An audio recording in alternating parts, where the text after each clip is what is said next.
Expedition, Texas, presented by JMT Music Entertainment. See your favorite artists live in concert. We put out the word that we were looking for places that were off the beaten path. Lost history, things that people probably drove right by every day but didn't think about, didn't know what was there. The courthouse in Van Zandt County was built in 1937, and on the top floor of the Van Zandt County Courthouse was the original 1937 Van Zandt County Jail. And we wanted to go check it out. It's been abandoned since the early 90s when they built their new jail facility. So we contacted the Sheriff Pat Burnett in Van Zandt County, and he told us that we could tour. He'd be happy to show us around, and so we met with him and Head of Security Terry Jackson at the Van Zandt County Courthouse, and he took us to tour the jail. This is the entry into the jail. Okay, this is one of the steel doors here. You could just lock this thing down in case the prisoners got out of hand. Chief Jackson started showing us around, and then he pointed to this one particular area and said, "This is where Mr. and Mrs. Curran used to live." And I was, wait a minute, lived? Okay, Mr. and Mrs. Curran, they lived here when I got here in 1984. They lived here? And that's what he meant. There was actually a couple that lived in the jail, and come to find out this was common back in the day. A couple actually lived in the jail, and they made all the food for all the prisoners, and they were there all the time. They lived in the jail. That was their home. This is where they lived at here. They did all the cooking for the inmates and everything. This here off on your left here is going to be the restroom in which they used. They actually lived here on this floor. This is during the whole lifetime of the jail until 20 years ago when they built a new one. When the new jail came. Then this ended. Right. And that lifestyle ended in Van Zandt County. Right. Now this cell here normally is where they normally we kept the women. Inside the cell here when I was here. The current Van Zandt County jail is just down the road, so I asked the sheriff, how does this jail compare to the new one that's just down the road? It's not as big. It's more enclosed. It's not modern in any way, form, or fashion. Plus, we don't have bars in the new jail. This is the intoxication tank here. It's got a lock on it. But you can look. We can go through the catwalk later on. But just let you look through the peephole. This is the bigger tanks over here. You can really get a good look down here. If you come down through here, you can see the bigger tanks here. You see how big this tank is over here? That's what we call tanks, you know. You can put them in there. They laid on these things here. These are they bunks right here. Bunk, bunk, bunk, bunk. So in other words, they could put 1, 2, 3, 4, 5, 6 in here. So this is what it looked like if I was going to jail. Right. This is what it looked like. I hope we can get you out of there. This is much smaller than modern stuff because people weren't as big back then as they are now. No, as tall. The jail was smaller because people were smaller in 1937. I haven't fact-checked that yet. I'm not sure about that one. Sorry, Sheriff. What is this? This is the dumbwaiter. This is where you can bring stuff up. This was the dumbwaiter right here. This thing here could probably be used for a bunch of things here. Everything from I don't know, maybe fixing food, taking it down to the 4th floor. So now here's another part of the jail. This is a bigger tank here. So you come in through here, and what you're looking on the outside is the catwalk. All of these was just, just bigger cells. The bars were huge on this thing. I mean, I knew there would be bars there, but I was not expecting big inch-thick bars. That there was nobody going anywhere up there. Was the new jail to meet some sort of new requirements, or just because of the fact that we had more people getting in trouble? Probably most part it was just outdated. This jail, I think, held like 20. Back in the day when I was a trooper back in '84, sure, we kept this thing filled full. And we have 194 beds now. This catwalk go all around the whole jail. Had these same steel doors in them. All the way around. They could shut it down in case somebody got out or something like that. So you can lock it off in sections. Yeah, right. You can still lock it off in section, that's correct. What's the plumbing overhead? I asked Deputy Jackson what the pipes were that ran overhead. That's going to be where the water and stuff run through the pipes and things. It's water. Dumb question, I know. Sorry. One good thing about the catwalk is you can see Canton from a view that only people from Canton can see from this side, the other side. Yeah. And it's kind of neat to come up here and see what the prisoners used to see, and kids have never seen this view. Right. Yeah. Luckily. Yeah, fortunately. We had heard stories from people in town that said they used to come out and stand across the street from the jail and holler up at people they knew that were in the jail, and they would talk to them, carry on conversations with them. So really, you were confined, but you still had a bird's eye view of Canton and things going on in town, and people could come by on the street below and update you. So, is everything that's up here the same as it was in 1937? Yes. Yeah. Nothing was changed or improved here? Nothing altered or changed. And it's not possible to alter it or change it now because of the historical value of the building. Right. That's the reason it's not in use in any way, form, or fashion other than storage. Well, I thought the jail being on the 5th floor and being abandoned for the last 20 years was really cool until the sheriff told us about the 4th floor. I've only been in the 4th floor one time in my entire life. Okay. The 4th floor, apparently, is where they sequestered the jury. Not too long after the jail was built, they decided this wasn't a good idea, so they moved the jury quarters off-site, and now that floor is abandoned, and it has been since the early 40s. So if I was on the jury, sitting on a trial in Van Zandt County, I might have stayed on the 4th floor. In the probably the 30s and the 40s. All right. But not much after that. Of course, you know, the room is now used for storage. There's files and all kinds of cabinets and shelves, and the separate rooms, the walls have all been taken out. But what caught my attention was down at the other end of this big open 4th floor, there was an old door. And I got my curiosity up. What's behind the door? And it turns out that was where the jury would exit and go down into their actual room where they did their deliberation, which was just off of the big courtroom, which is one of the biggest district courtrooms in all of the state of Texas. There's a lot of history in that old jail, and we got to check it out and see it, but it'd be neat if someday they could move the storage elsewhere and open that thing up for tours. It's a very cool piece of East Texas history.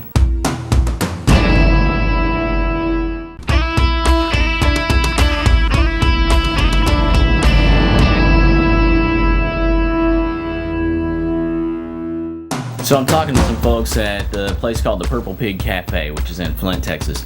We were talking about the idea for Expedition Texas and exploring some of this lost history. And Malcolm Johnson, the guy that owned the place, said, you need to talk to some folks about this place called the Kilo Monument. It's out here just off in the woods in Larissa, which is a small town that was south of there. Malcolm hooked me up with Casey and Aaron Cheek, the husband and wife that both went out there a lot as teenagers. A lot of people around will go kind of on a dare sometimes because it's kind of a scary place. It's really old.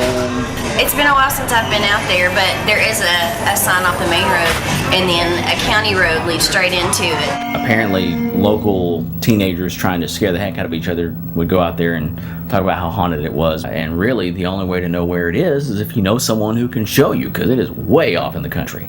All right, Casey, so is this place very far? How far do we have to go? Probably about 20 minutes or so. 20 minutes? 15. Okay, so we're going way off in the country. You said it's not so much that it's hard to get to, it's just that it's a lot of turns. Yes. Okay, so you ready? Yes. Let's do this. We're going to go find the Kilo Monument. Okay. So we drove, and we drove, and we drove. We made all kinds of turns. I have no idea where we were going. All the signs are gone. You can still find it if you know who to ask.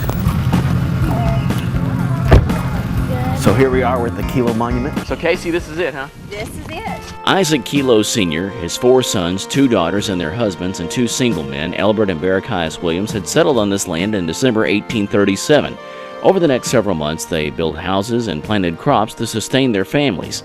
A treaty negotiated in part by Sam Houston had recently been nullified. Unaware of the growing animosity from the natives over the broken treaty, the Kilos harvested crops that August. In October 1838, a renegade band of Cherokees attacked the Kilo family on the land where the monument now stands. Their bodies were found and buried at the site, and in the 1930s, the WPA erected the monument commemorating the massacre. Was their home here? From what I've heard, and I've heard from several different people, there's a shack way back in the woodline somewhere. Where about, I'm not sure. But there's a shack that they say is haunted.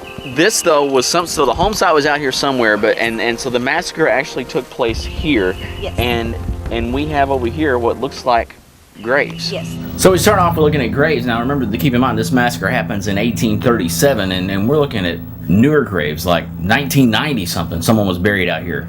I think that is a relative Yeah, somebody further down. Yeah, somebody further down. And then the family bloodline kept on going. Mm-hmm. Okay, now these are the graves I'm interested in over here. These are the ones that were massacred here, right? Yes. The ones that had the stones piled around them, didn't have any markings on them as to who was there, but that was the original Kilo family that was massacred on that site in 1837.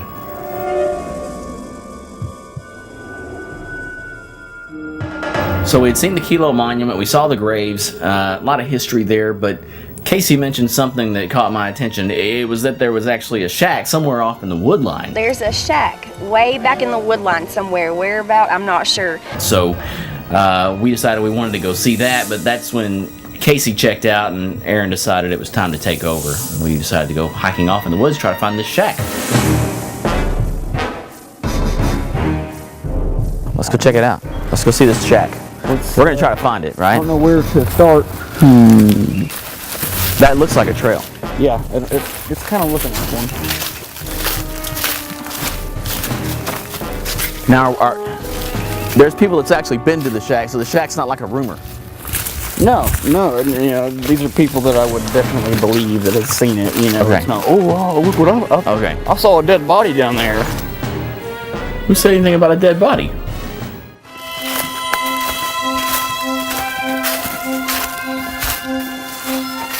We're definitely getting close to a creek. Got all this runoff. Yeah. Okay, the trail looks like it goes off to the side. So we're walking into the woods, we're getting pretty deep into the woods, and then the trail splits.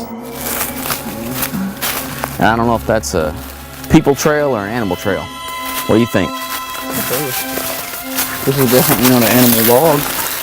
And then Aaron spots a big log laying in the woods, and this isn't like a log like a fallen tree. This is something that's actually perfectly round, a wooden column for something. Then just a little ways on down was the creek, and then Jason, who was on the crew, calls out that he might have found what it came from just a little ways downstream. Jason, who was with us here, has found a bridge bed, the beginning to a bridge, so we might be onto something here. I think it went over there. It went, yeah, it went Because there's no trail right there. There's no trace that there ever was a road out here, but you have a bridge bed at this creek, so you know there used to be a road that crossed this creek, maybe an old wagon trail, something like that. So my curiosity was really up at this point. I had to see what was on the other side of that creek, but this big honking snake was in the creek and nobody wanted to cross with me. Who's up for crossing? So we scared him off with some sticks or something, and then Jason decided he'd cross the creek with me, so we went over to check out what was in the woods on the other side of the bridge. We're just on the other side of the bridge now, where the bridge used to be.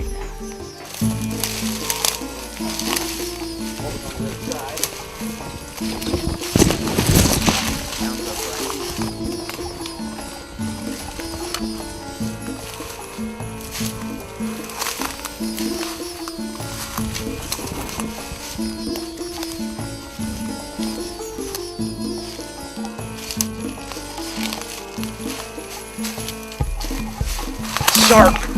Man, I was walking around, thorns, all kinds of stuff, and finally just decided there was nothing over there. Not that I was going to find it anyway without a machete, and I didn't bring my machete that day.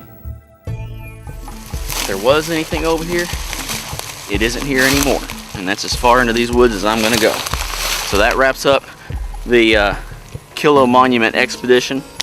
We're done. We're going back. I've got thorns all over me, mosquito bites, and I think we're done.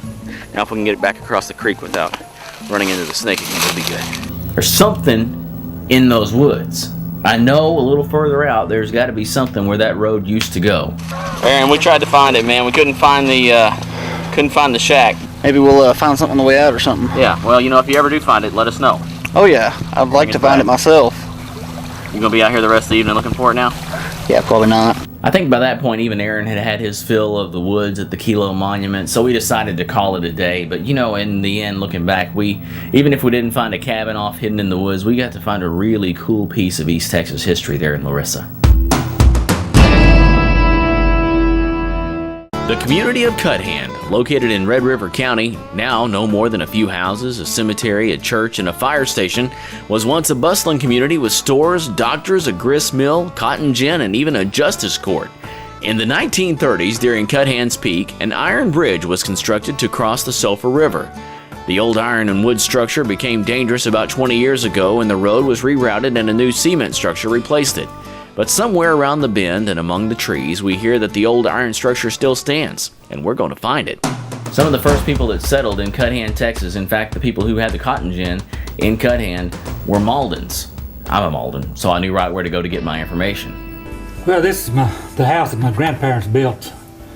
I'm not sure when it was built, but they married in 1883. Well, Tommy Malden is my grandfather. I grew up in Cuthand, and I wanted him to be my guide for the Cuthand trip and approached him about it. He was a little camera shy and told me no probably about the first 3 times, but when we came and had the lights and the cameras and we started him talking about Cuthand, and then he showed us these miniatures that he had built of the old farmhouse and the barn and all the things around that he remembered from growing up out there. And he built these replicas of them and had them on display in the house. And once we got him started talking about Cuthand and showing us those things, he lightened up and was real comfortable in front of the camera after that. And of course, I guess you know what this is. The old outhouse. Oh, it's occupied. And he agreed to be our guide on the trip. We're actually going to plan to walk out to the bridge, the old iron bridge. Okay. I can take you down there to it. All right. It's kind of cool riding through the country, going out to see my grandfather's birthplace with him. You know, of course, he grew up, moved off, married my grandmother, had a successful career, retired, came back home nearby to Bogota, Texas. All that time away was like nothing to him. He still knew the neighborhood quite well. That's the old Belcher place. Herman Belcher sold that whiskey coming and going there. He cooked it off down here in Sulphur River bottom somewhere. Got a pretty good history lesson from Grandpa. Stopped me by a place called the McKenzie Chapel Cemetery, where some of the folks, the earliest settlers of Cuthand, were buried there, including a lot of my ancestors. That was kind of cool to see. People that were actually in the old photographs we have of the old Malden store in Cuthand were buried right there. There it is.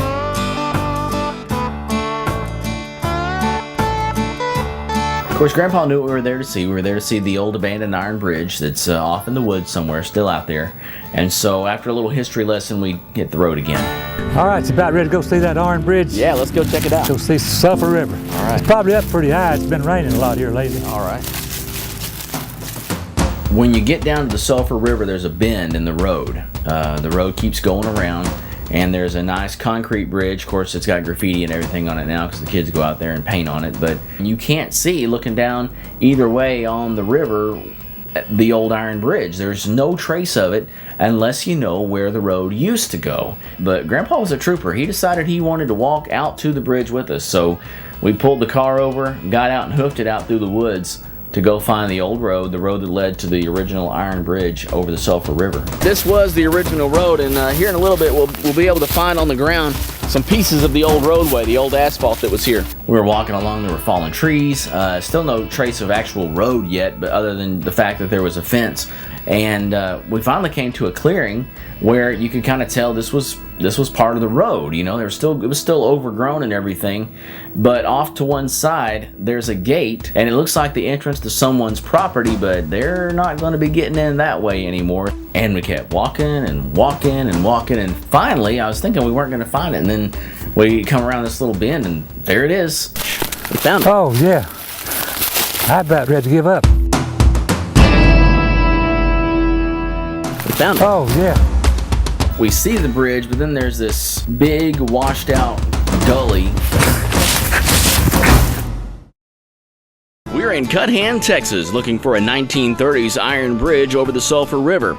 After a drive through the country and a walk down a crumbling abandoned road, we finally found the old iron bridge at Cuthand. We found it. Oh yeah. I'm about ready to give up. We came upon the Cuthand Bridge. All right, we're about to cross over the little gully here and get in and go see the bridge a little bit closer. We see the bridge, but then there's this big washed out gully, so it's going to require a little bit of climbing. So we left Grandpa behind and took the camera and went on and crossed the gully there. Oh, be careful. Here's a little bit of the original road from where it washed out. That's a chunk of the road right there. It just washes out because it's gone. This is There's thorns, be careful.